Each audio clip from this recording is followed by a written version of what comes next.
What's going on, people? Welcome back to another video. Today I'm going to talk about DragCon and the things that I purchased, and I want to show you guys something. If you guys haven't heard about it, I definitely want you guys to know about it because I think it's super cool. Kind of. We'll talk about it. So DragCon was last weekend and Mother's Day weekend. That's the worst. Like, I feel like that's the worst weekend because it's like my mom is not going to DragCon, and I feel like if they could just make it on any other weekend, because like I would genuinely love to go for the full weekend, but Mother's Day is Sunday and I have things to do on Sunday. I understand that some people don't have their mothers. Shout out to y'all. But some of us have requirements to be near, not even only my mother, but like, my sister, so yeah, I just feel like that's the worst weekend, or not the worst weekend, because there's worser weekends, I'm sure, but that's like a really bad weekend to have DragCon. I did see a lot of mothers there, so shout out to the mothers who go to celebrate Mother's Day at DragCon, but I mean, pick another weekend, please, because I would really love to go again for the full weekend. For the past 4 years, I think I've gone. I think it's been gone for 4 years. I've gone only on the Saturday. I've taken a day trip. So there's that, and I get done what I want to get done for the most part. This year I did not, just because circumstances, so we'll talk about that. So first and foremost, this year they changed it up. The venue is the same location but a different hall, and it was so much better than every other year that I've gone. The first year was the worst. I don't think they realized what they were doing, or that they were getting themselves into, and so it was like horrible. The second year, I think they had a better understanding of what was happening, so they laid it out a little bit better. The third year was great. They actually spread everything out. They got more space. They expanded it. And then this year was like perfection. The lines for each individual, like each person, were not long at all. There were lines, but it wasn't like lines like the years prior to, like, and the way that it was laid out, it was like the first 3 years, all the lines kind of the first 2 years, all the lines kind of converged together. So it was like everyone in a line, like, stuck together. It was bad. It was bad. This year, you could breathe. You could feel the air conditioning. You could walk without bumping into people. The aisles were like aisles. They were actually aisles. And again, there was ample room for everybody, and lots of open space where you could just stand and not be bombarded by people and things of that nature. So shout out to them for getting that together. And this year they did something different. In the past years, they've given us like lanyards with little like passes on them. This year they did these wristband things that have like a little magnet thing that activates. So you still got to get in line, of course. And then they give you this little wristband, which I don't know if you can see it, but it does say DragCon. Oh God. Oh well. Let's see. There it is. RuPaul's DragCon 2018, Los Angeles, LA 2018. So that is how, so you immediately after you checked in, they scan your ticket, and then they, you put this on, and you could really only tighten it to, like, if you tighten it, there's like, once you put it on, it's not coming off. I was able to squeeze my hand. I didn't put mine that tight because I figured I want to take it off eventually without having to cut it. And so I put it on just tight enough to stay on, but not tight enough to not squeeze out of it. So that was new. And again, I didn't buy a weekend pass. I only bought the 1 day thing because, again, I knew I was only going for the 1 day. So that was amazing. The thing is, I feel like it was in a great atmosphere. I feel like they finally figured the remedy out. They had like photo opportunities, they had shows, they had performances. I'm not one for the panels. I went to the panel, two of the panels last year. I just, especially being there only for a day, I'm like, I think next year if I get to go, if they change the weekend and it's not a Mother's Day weekend, I would like to go for a full weekend and really maybe attend a panel or two. I just wasn't even interested in any of the panels that they really had going on. And so there was that. But last year I did attend the panel, but I really wasn't, I mean, I figure if I'm there, I mean, I guess I could have used my time more wisely this time too and got a lot more stuff done. Well, let's talk about what I didn't get done that I wanted to get done. I really wanted this year to go and actually pay to get Rupaul's autograph on her pop. For those of you who know, I've been into pops lately, and that I really wanted her to sign the pop that I have that is hers.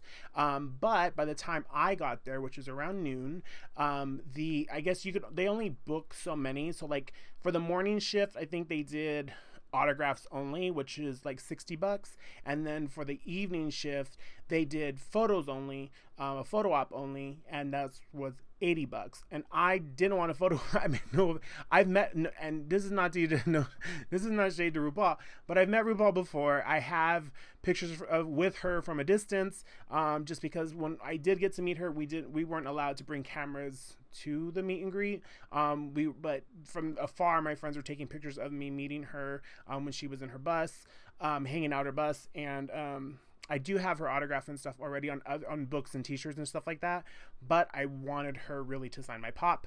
But again, I couldn't because they were sold out of the autograph only. So I figure they should have that like optional, like at all times, not just, I mean, like an autograph is much faster than a whole photo situation, but I think the photos and autographs are done in two different places, so that explains that. And then the other person I wanted to have sign their pop was Trixie Mattel, but I really wasn't like, I didn't press that issue. Let's put it that way. But I got everything else that I wanted to get done. And then I found out that Elvira was actually there. I was told that she wasn't going to be doing any more signings or any more public events anymore. I was told that last year, actually, after the last year's DragCon. I seen that I don't know where I seen it posted. It was posted somewhere on a website, and of course it was on internet, so it's true. But she was there, and I wish I would have taken my Elvira pop to have her sign that, but again, maybe next year. So yeah, there's that. And that was really all I was wanting to do, that I didn't get to do. And so I'm not really upset about it because I got some other things accomplished that I really wanted to do. Oh, and the shade button. So I don't know if you guys seen, they have this, it's just a button, like probably like the size of this, that you press and it makes the shade button, the shade noise from RuPaul's Drag Race. Well, they were sold out apparently. They didn't make enough, and apparently they sold on the first day. They didn't hold any stock for the next couple of days, but either way, I got there at noon, so it had already been open for 2 hours. So even if they did, I probably I wasn't going to get one, and they were only $10, and I was going to buy like 10 either way. So, because I knew people who wanted them, who would ask me if I see them, if I can pick one up. And of course, I wanted at least 3 for myself, 1 for every room. You gotta have shade in every room. So yeah, and actually, come to find out, there's an app that does it. So let me let me play you what I'm talking about, just so you guys can know exactly what I'm talking about. So if you guys have an app, I mean, if you have a phone, you have an app.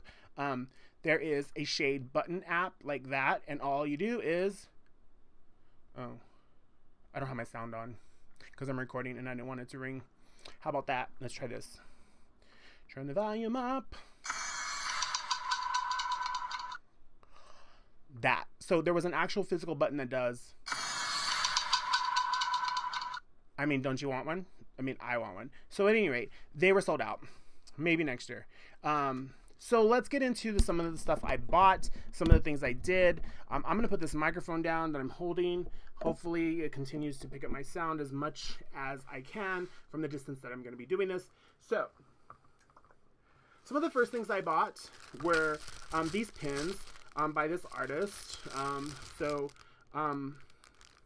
Well, it just says muchas gracias. Alfredo.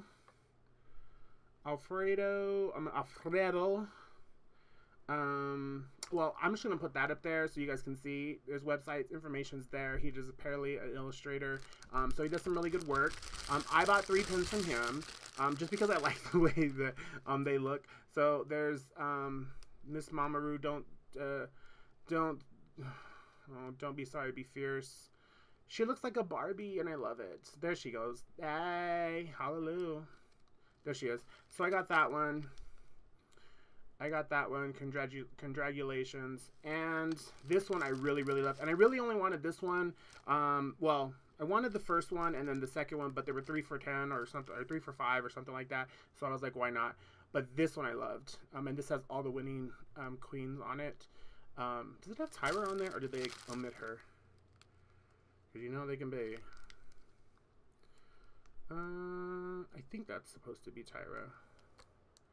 Yeah. So anyway, I bought those pens, so that's fun.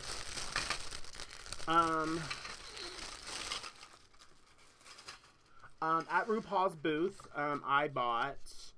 What did I buy?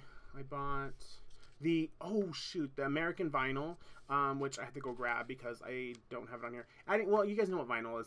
If you saw my Instagram not long ago, I showed you guys a picture of it. It's the American album in vinyl. I buy her vinyls. They actually have it on the pop-up shop, the Sweet LA pop-up shop website. They have the Rupaul shop, and you can buy it on there for $30. I was planning on ordering eventually. I just was like, well, since I'm here, I won't have to pay shipping. I'm one of those bitches who like is cheap when it comes to shipping, but will spend however much money more to get the free shipping when you need to. So at any rate, so I bought the American album, and I got these two RuPaul Drag Race official RuPaul Drag Race DragCon chocolate bars.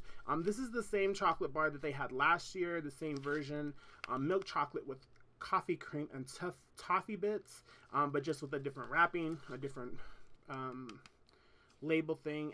So on the back side, the back says RuPaul's Drag Con 2018, so on and so forth. I actually have I didn't pull it out, but I have last year's as well right here. And they gave me this bag when I was walking through with all this stuff. The guy was like, you look like you need a bag. I'm like, oh, okay. So last year's looked like this. Come on, Romaru. Last year's was that design. So, you know, they just base it off of the RuPaul's Drag Race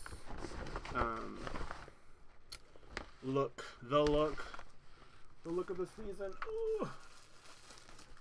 So now let's get into it. Every year I've bought the RuPaul Drag Race official, because, you know, a bitch needs to eat. No, I'm just kidding. I don't even use them to eat. But they always have these plates, the commemorative plates. I've bought one every year. They're really cool. I like them. That's like the one staple thing that I bought every year for DragCon. So I have 4 of them now. All different designs. They all each have a different design again that features whatever design it is for the year. This is the program book that they gave out this year. It's pretty cool. It's pretty thick. Full on math on the inside. So yeah, at the photo after DragCon, they actually had lots of cool stuff. They had a lot of the stuff that you see on the show. So a lot of the picture setups, some of the cans, like the RuPaul cans that they made. They had photo moments. They had that big squirrel. They had like a greeting card thing. They had just a lot of cool stuff. And I was like super excited that you were doing that, because that gives everyone an opportunity to be someplace else at one time and not all on each other. So that was exciting. And then the big red carpet, or pink carpet, of course, you know that. I stood in line. I can see in my picture here. I stood in line to get this book. I love a drag queen book. Blame It on Bianca Del Rio was there signing books. She did sign this for me as well. She was such a sweetheart. You know, she's hateful. And so there she is signing for me, Miss Bianca Del Rio. We took a picture as well. I have that. Obviously, I'm not putting it on here because she didn't go like this. She went someplace. She went in boy drag. But it's just different things about little advice and things like that. And I've read about the first 30 pages. I mean, it's Bianca Del Rio. I mean, it's not out yet. I think you can only get it at the signing. But it's great. It's pretty fat too. So yeah, there's that. Before we get met Alaska, and I want to share with you, I had her sign my Alaska pop because that was one of my other missions. Again, I wanted to get them all signed. She did sign. For those of you, again, Alaska does have a pop available at Hot Topic exclusive, and she did sign it right there for me. And again, we also took a picture. So super excited about that. But And this I took with me, so I had this, and I didn't take the whole pop. Just take the sleeve, fold it. It folds nicely. Just have them sign it. But while I was at her booth waiting for her, because so they were actually had booths, and each girl like was working with other companies, and so they were at their booth for a period of time, but then for another period of time they were at Drag Queen Merch or Facetune or whatever the booths were. And so it was very difficult to track these bitches down, and they weren't like, if you saw them running from place to place, they weren't stopping and signing stuff, which I kind of I'm like, just sign this thing, you know? Like, I don't know. I'm that kind of bitch who's just like, I don't even care about her interaction, just sign my shit. But while I was at her booth waiting for her, because they said, oh, she'll be back here in like 30 minutes or so. And I said, well, I know you guys were selling these little pound cake dolls. What's up with that? She's like, we're completely sold out. But rumor has it that we're going to be doing a flash sale at, I think it was at 4 o'clock. And I said, well, what's that mean? She's like, well, at 4 o'clock. I mean, I know what a flash sale is, but like, what do you have to do? Whatever. At 4 o'clock, they were going to release them for sale. So, guess who got a little pound cake doll? Me. Super excited. Little, I know, I'm stupid. But it's little pound cake. I'm going to do a separate video for this because I'm going to open it up and she talks. And you're going to get to hear her talk. So I'm going to do a separate video for that. So hold on for that. Or click on that video for that. And then the last thing I'm again do another video for is the World of Drag subscription box. They had them there. I again was one of these things I was planning on ordering, but I was like, I'm really reluctant to order this, just because it's $57 plus $9 shipping, so it comes out to like $68 for one. And I was like, oh, I was hoping that they would have them there. They did. And so I'm just gonna open it for you guys now, so you guys can see what's inside. But there will be another video to review completely. So you open it up. I mean, stunning, right? So I'm gonna close it now because I'm gonna review this in a whole nother video. Just because it's a lot. There's stuff in there that I want to show you guys. So this video is already 17 minutes and 30 seconds. So if you're interested in watching the videos for Little Pound Cake or the World of Drag box subscription box, please click on that video. But yeah, so thank you guys for watching. Check out DragCon. They have New York coming up in September. Not going to that. Sorry, I'm just not going. But LA again, I imagine. Hopefully not on Mother's Day weekend. Rupaul's DragCon.com for all the details. Thanks for watching. Subscribe.